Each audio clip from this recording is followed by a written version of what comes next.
What a wonderful day it is to worship Jesus today, being the week of Christmas, being the Sunday before Christmas.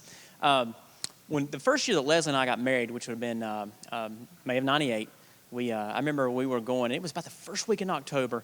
We were out and about, and we were doing some shopping or whatever. And then I remember some Christmas trees were out already, and we saw some trees. And Leslie said, "Well, why don't we just go ahead and get our tree? So we said, well, we'll go ahead and get it because they got them now on their own sale. So we went ahead and got the tree, and we brought the tree home. It wasn't a big tree. It seemed big to us, but when we first got married, we lived in a really small house. It was the house that my grandmother Rankin had lived in with Dad when he was a little boy after Grandpa died.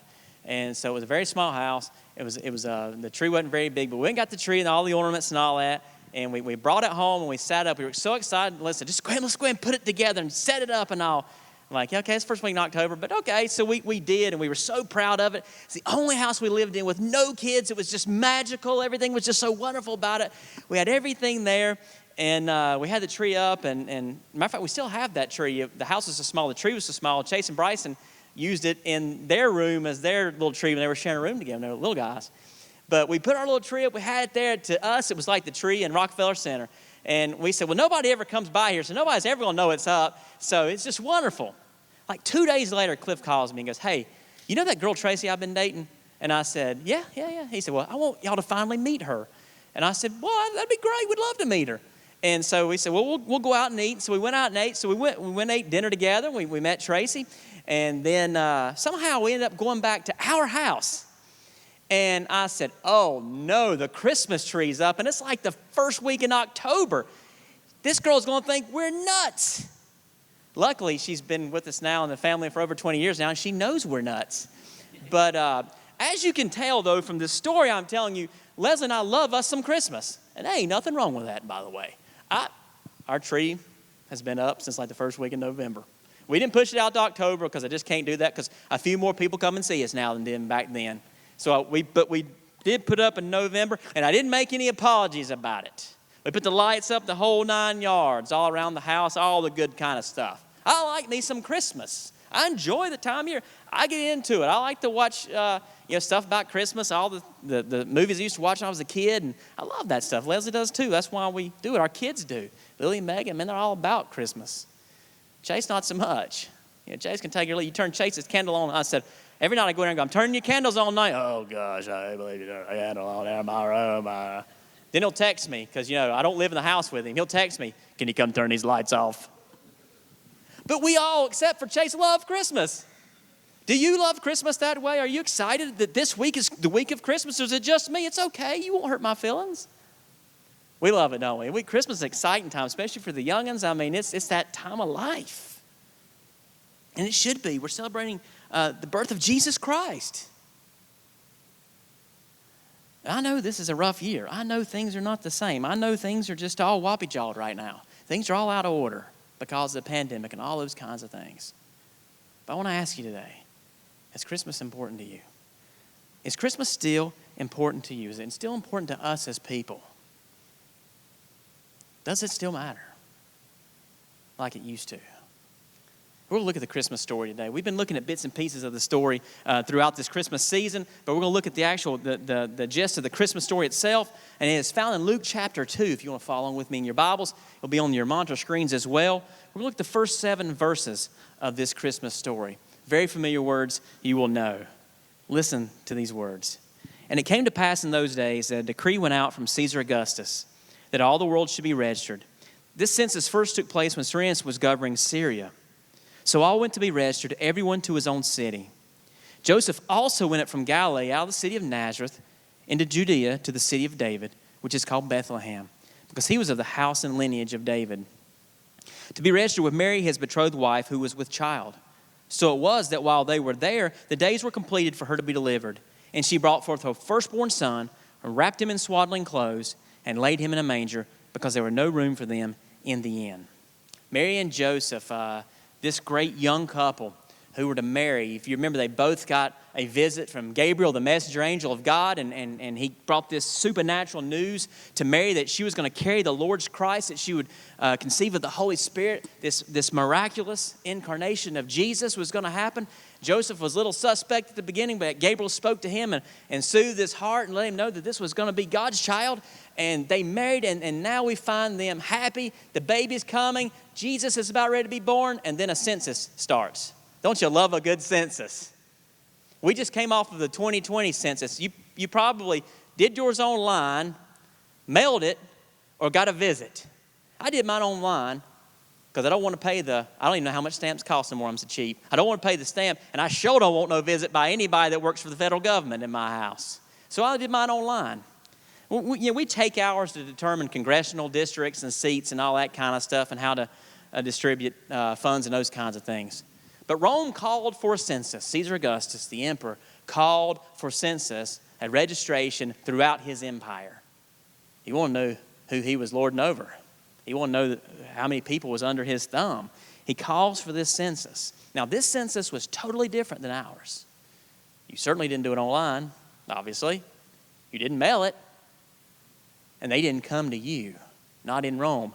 You would go to your hometown to be counted. Not a big deal if you never got far from where you were born. If you always lived in the same town, good to go. Wasn't so for Joseph. Joseph was of the lineage of David. Joseph was a descendant of King David himself, which is pretty cool. King David came from Bethlehem. Joseph came from Bethlehem. Joseph had to return to Bethlehem to be counted. Now, he's in Nazareth with Mary. Picture this with me. Nazareth. You know where Bethlehem is? Nazareth is around the area of Galilee, northern Israel. Bethlehem's in Judah, down to bottom. 90 miles, about 90 miles. On foot, donkey, that's about a week, 10 days worth of walking and riding. Now, here you have this woman who is near giving birth, and they have to make this. And it was a treacherous run, this treacherous walk or ride all the way to Bethlehem just to be counted. You know, I've obviously never had a child, but I've been married to a woman who has had 4. The closer Leslie got to having each of the children, the more uncomfortable and miserable she became, the more she wanted the sweet release of death or to have the baby, one or the other. Picture Mary as she is making this trek, and she's so close to delivering, having to do this as a young woman in the first century. That would be absolutely terrifying. For her and Joseph both. Joseph's got his young wife who's getting ready to give birth. And on top of that, she's carrying God's child. It's a lot of stress for a man. They make their way there. And then when they get there, this town to be counted, what happens? We always talk about the old innkeeper. Well, he ain't in the Bible. We suspect there was an innkeeper, obviously. But they got there. It's not like an exit off the interstate. There wasn't a Fairfield, a Hampton Inn, and a Holiday Inn Express there. There was nowhere for them to go. An inn in the first century would have been a house with a few rooms on it let out. Maybe there might have been a couple of those. But you understand, Joseph and Mary were not the only people of the house and lineage of David in town to be counted. And the town was small, as the old song reminds us. There was physically no room. I don't believe that there was any kind of, anything against Mary and Joseph. There just wasn't any place for them to go. They probably were not the only people left out in the cold. But nonetheless, they took refuge in a stable. Maybe they were pointed there. Maybe they just said, hey, at least it's got a cover over it for night. It's probably more like a cave. So they go in this stable. And you want to talk about perfect timing. There Mary gives birth. And she gives birth to Jesus, wraps this precious child in swaddling clothes, and lays him in a manger of all things, a feeding trough. Every time we baptize, I think of this manger, because our baptismal pool is a galvanized tub. It is a feeding trough or a watering tub, whatever you want to call it, but it is a modern day version of like a manger. So every time we baptize, it should remind us of the one who was born into that manger. She lays Jesus in this manger. And we know what happened that day. The angels told the shepherds they came rejoicing and worshiping Jesus. Later on, the wise men coming, bringing their gifts of gold, frankincense, and myrrh. It was an incredible night. one of the most important nights of our life, of all history. Because in that night, Jesus came, and he came for you and me. So I go back to what I asked you a moment ago. Does Christmas still matter to us? You know, it really didn't matter to anybody that night Jesus was born. They had no idea. Everybody was in town for the census. They had no idea that this child was being born in this table. They didn't know. They didn't care. It just didn't matter to them. It was just any other day for them. It was not important. They had no idea. In that stable, the world was literally changing. Does Christmas still matter to you and me? And I know the older we get, the more we get caught up in the hustle and bustle and the chaos of everything, and we're just like, oh my goodness.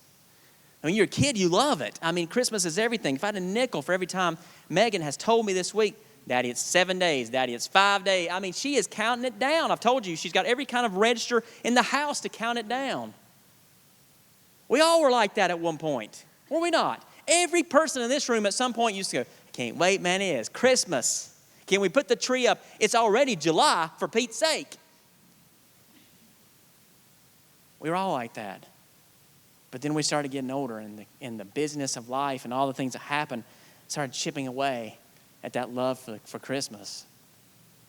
We started outgrowing it a little bit, did we not? Started getting to a point where, how's it we say we do it for the kids many times? Have you heard people say that? Oh, we said, oh, I don't really care about it, but the kids love it. Well, you used to love it. Does Christmas still matter to you, or have you outgrown it? Because here's the tragedy of it. We've outgrown Christmas, but in many ways we've outgrown Jesus. You know, most people come to the faith, they come to Christ young. Statistics say that, young, especially up into the teenage years. But there's another statistic that is far worse than that, far terrible. When they hit those years of college, they fall away. They disappear. In their minds, they've outgrown Jesus. They get off to college, get all this new information, and they outgrow him. They don't need him anymore. They don't need the one who breathed life into their lungs, who died for them, who sustained them. As if they've grown and moved past him. That's the way our world looks at Jesus. That's the way our world looks at Christmas. It just doesn't matter anymore. It's just a day to get past. Is that the way we look at Christmas? Is that the way we look at Jesus? We have outgrown him. We've outgrown this. You gotta be kidding me. Have we outgrown Jesus? But let's take that a step further. How much of your Christmas will be about Jesus this year? The first Christmas was not about Jesus at all. It was, but it wasn't. To the people, it wasn't about Jesus. But to those shepherds, to those angels, to Mary and Joseph, to the wise men, it was all about Jesus. He was the center of it. What about you? Is Jesus the center of your Christmas? How much of your Christmas this week will be about Jesus himself? Think about all the plans you have for Christmas. Think about all the things you've done to this point. How much of it has been about Jesus Christ? And I'm talking to myself when I say that. It's been about making sure all the Amazon boxes get here. It's been making sure that you haven't forgotten somebody. It's been making sure the tree's up. Those infernal lights don't keep going out, because mine keep going out and I have to keep unstringing things, or they're going to break something. It's about the lights. Typically, in normal times, it's about going to recitals and concerts and nutcrackers and all that kind of stuff that you would watch. How much of it is about Jesus, the purpose for the day? How much of our Christmas is actually centered around Jesus Christ? Yes, I know sometimes we'll go to, like our worship night Friday night. Those of you got to be here, it was an awesome night of just worship, going through the story and the song. It was just spectacular. Maybe it's that, or maybe a service like this, or maybe you take the Bible and you read the Christmas story on Christmas Eve or something. Is that all the Jesus that we have at Christmas time? It has been taken, this precious day, and made completely secular. Don't get me wrong, I love the Santa Clauses and all that stuff. But the Jesus has just been right in the middle of it. How much of our Christmas will be about Jesus? I want you to put it in this kind of thinking. What do you do for your birthday? You make a big deal about your birthday? Don't lie and say you don't. You might be one of those kind of people who goes, my birthday, let's just not even act like it happened. And then nobody does. And you go, not one person gave me a present for my birthday. Don't be so noble. You want a present, it's your birthday, it's your special day. You make a big deal. I know people who celebrate their birthday month. It's September. It's my birthday all month long. I know people who take the day off and work for their own birthday. If you do that, I don't mean any offense to you. God bless you. If you love yourself, hey, if you can't love yourself, who can you love, right? We just get all tore up for our birthday. I mean, we get fired up about our birthday. It's my birthday. Now, grant you, the older you get, the more gray your hair gets, the less you care about it. But there are certain parts of life where you love your birthday. Think about it for a minute. Bear that in mind. It is the birthday of Jesus Christ. Do we make a big deal about his birthday? Think about it. Nah, we don't. It's about all the other things that we do for Christmas. It's not about the birthday of Jesus.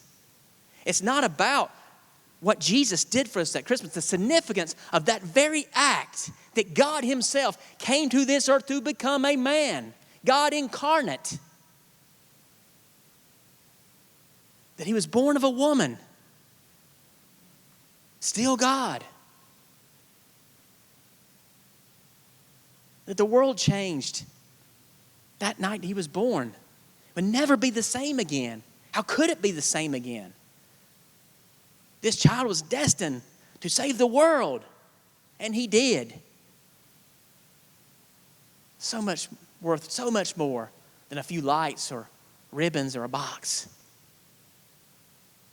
How much of your Christmas this year, this Friday, will be about Jesus? So here's the thing that I truly believe. I believe we have lost our focus. I believe as a nation we've lost our focus. If you looked around, especially since after the election, all it seems like mad chaos. You have so many divisions now that people are used to. People would argue about, maybe taxes or spending or this kind of thing. Now, it's far greater than that. The divisions are in our society now are so much greater. We've lost our focus. We don't have a clear vision. No, it's about hating the other guy more than the other. We have no vision for tomorrow as a people. Used to as a nation. We always had these grand plans of as a nation of where we wanted to be. We don't anymore. Even in our own lives, we've lost focus. Look how we struggle just trying to make it day to day. How many times you go, well, let's live paycheck to paycheck. We're never looking beyond right here and right now because we've lost our focus on tomorrow. Even as churches have done that. You get caught up in buildings and air conditioners and all this, that, seats and all that kind of thing. We forget about the goal of spreading the gospel of Jesus Christ to people who desperately need to hear good news. We've lost our focus. Christmas has lost its focus. It's become everything but Jesus anymore.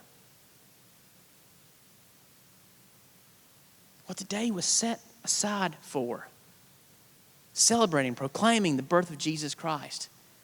And his name is mentioned very little. How many times when you hear someone talk about Christmas do they ever acknowledge Jesus? I was talking to somebody the other day about somewhere they went to and they had an event for Christmas and said, you know what? They actually talked about Jesus there. I was glad to hear that, but at the same time it's horrific because everything we do about Christmas should be about Jesus. The day is for him. So, this Christmas, is your attitude, is my attitude reflecting Jesus? Are we reflecting our Jesus? It could be like the angels and the shepherds, man, they were fired up for Jesus at Christmas. Those wise men couldn't wait to follow that star to get to Jesus with those gifts they had prepared. How is our attitude this Christmas? I've noticed Christmas time brings out the worst in people. It should bring out the best in people, but people are just, people get grumpy because the lines are long, the traffic lights are long, all that stuff. People just bad moods. It's always raining at Christmas time, and people like me that's arthritic, you just walk around just hating life. I can't wait till the summer. I was in a grocery store the other day, and God bless them. These two ladies were behind me. I think they must have been sisters, and the lines were long. You know how it is. You got like 25 lines and 3 of them's open. People were backed up. There's a lady in front of me and these 2 ladies behind me. The lady in front of me clearly knew the lady checking her out, and they were just talking a little bit as she was checking her out. And I could hear these 2 behind me just belly aching, as I tell my kids. Oh my, they have to carry on a conversation, right? Just get your stuff and go. Oh my gosh. I mean, just sitting there, and I'm just sitting there I got them in front of me, got me behind me. I'm just sitting there just enjoying life. I got nowhere to go. I got 4 kids screaming and hollering at the house. I'm not in any hurry. So I'm just sitting there. And I mean, you would have thought their world had come to an absolute end. I tried to look at them just to see, because I knew they were looking like this. So I wanted to see how they looked, so I just give them a quick, because I didn't want to go, get out of our way, guy. But they were just tore up. But that's the way people are this time of year. They're just ill and just so tore up. And this is the most festive time of year. This is a time of rejoicing. This is a time when the angels were rejoicing. All of heaven was in an uproar because Jesus was coming. I mean, they were tore up. They were fired up about it. And what is the best we can give on the birthday of our Lord? Just upset and grumpy because our day is not moving fast enough. Is that what we as Christ followers show our world at Christmas? When they see us out at work or wherever, in the streets, at the stores, whatever we're doing, or do they see us with a smile on our face because Jesus has come for us? Do they see the light of the world, Jesus in us, as we go about our Christmas business? Or do they get the old bah humbug from us? How many times do you hear someone in the South, we always go to somebody, you ready for Christmas? How many times a day do you say that to somebody? That is your small talk. It's not weather at Christmas time. It's, are you ready for Christmas? You ready for Christmas? Ready for it to be over? Or, as ready as I'm going to be. That's the 2 phrases you get from everybody. Is it not? As ready as I'm going to be. It's Christmas. Should it not be? You better believe I'm ready. I'm celebrating my Jesus this Christmas. I'm celebrating the one who came to this earth, who gave up everything for me, that gave his life's blood for me so I could have life, and not just life, I could have real abundant life forever. And one day I'll see him because he came for me. You better believe I'm excited about Christmas. You better believe I'm rejoicing. That's why I'm going around singing all these carols all day long. I'm fired up about it. Is that what we're giving our world right now? Is that what we're showing them? Are we showing a bunch of ill people who's ready for it to be over with, ready to get this year over with, and pray the next one's not any worse? Honestly, that's what we're showing most of the time. You get very little of people going, Merry Christmas. Merry Christmas. I hope it's a blessed day for you and your family. Or see somebody they're fired up. You just go by them and go, you better believe I'm ready for Christmas, man. And it's not because of gifts. I'm ready to celebrate my Lord. How is your attitude for Christmas? Because it goes back to this very question. Is our hearts open to Jesus this Christmas season? Typically, that's a question we reserve for those who don't know Jesus, who are lost. And true, if you don't know Jesus and you are lost, you have no relationship with him, is your heart open to the one who came for you, who gave his very life for you, who came exactly for you? You were on his mind as he came to this earth. But let's take that another step further. As believers, those of us who've been Christians for many years maybe, is our hearts open to Jesus this Christmas? Are our hearts and minds wrapped around the significance of what Jesus Christ did for us? What he means to us? What he means to the world? Are we open to him? Sadly, many times we're not. We're so closed off, so guarded, so worried about everything in the world. But our hearts are not open to hear the true message of Christmas. I want to read to you what the Apostle Paul wrote about Christmas. Yeah, he didn't call it Christmas, but he spoke about Jesus coming to this earth. It's found in the book of Philippians, Philippians chapter 2. I want to read you what Paul writes, beginning in verse number 5. Let these words sink in that Paul says. He's speaking about Christmas. Let this mind be in you, which was also in Christ Jesus, who being in the form of God did not consider it robbery to be equal with God, but made himself of no reputation, taking the form of a bondservant and coming in the likeness of men. And being found in appearance as a man, he humbled himself and became obedient to the point of death, even the death of the cross.